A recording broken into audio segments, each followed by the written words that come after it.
कि 70% वक्फ की जायदाद पे कब्जा हो गया। अरे भाई, जब कब्जा हो गया तो आप लिमिटेशन कानून क्यों अप्लाई कर रहे हैं? बीजेपी वाले बोलते ओवैसी बहुत सी जायदाद पे कब्जा करके बैठा है। अरे भाई साहब, कहां है बताओ, मैं भी देखना चाह रहा हूं। मेरे भाई, ये कानून आपकी मस्जिदों को छीनने के लिए बनाया गया है, याद रखो। इस कानून में सेक्शन 3D बनाया गया, जो पूरी पार्लियामेंट में इत्तेफाक से अल्लाह ने मुझे ही मौका दिया उसके बारे में बोलने के लिए। और क्या है कानून? वो कानून ये है कि अगर कोई आसारे कदीमा के तहत प्रोटेक्टेड और एंशिएंट मॉन्यूमेंट है तो वक्फ नहीं होगा, उसका मालिक ASI होगा, आसारे कदीमा होगा। कैसे होगा बताइए आप?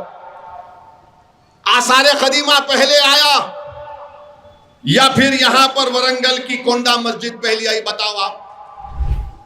कोंडा मस्जिद पहली आई थी ना, मक्का मस्जिद पहली आई। आसारे कदीमा तो अंग्रेजों के जमाने बनाया गया।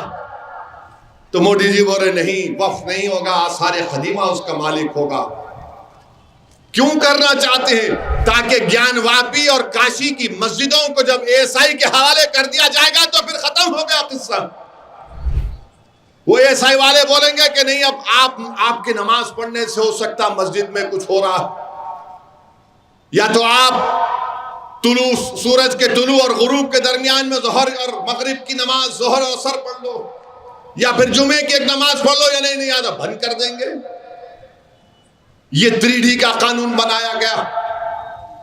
2C का कानून बना दिए, सेक्शन 2C के जितने भी ट्रस्ट इस कानून से पहले और बाद में थे, मोदी जी ने खामखा हमारे बोरी मुसलमानों के कंधे पे रखकर तोप चला दी और कहा कि बोरी मुसलमानों के लिए, जबकि आपने ऐसा कानून बनाया कि बोरी मुसलमान तो बोल रहे थे कि हमको मत रखो इस कानून में, क्योंकि उन शिया का एक हिस्सा है, उनके पास दाइल मुतलक का एक कंसेप्ट है, उसके खिलाफ जाता है कानून ये।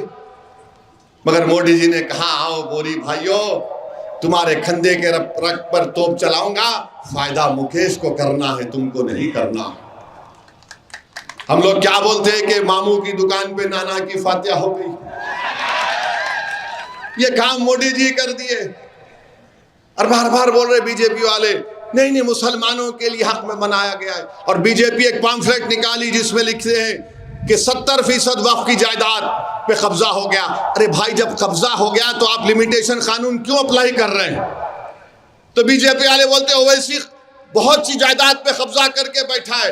अरे भाई साहब, कहां है बताओ, मैं भी देखना चाह रहा हूं। कहां है बताओ, किधर है, कौन सी जायदाद है? अगर कब्जा करके बैठा तो तुम मेरे को मालिक क्यों बना रहे फिर?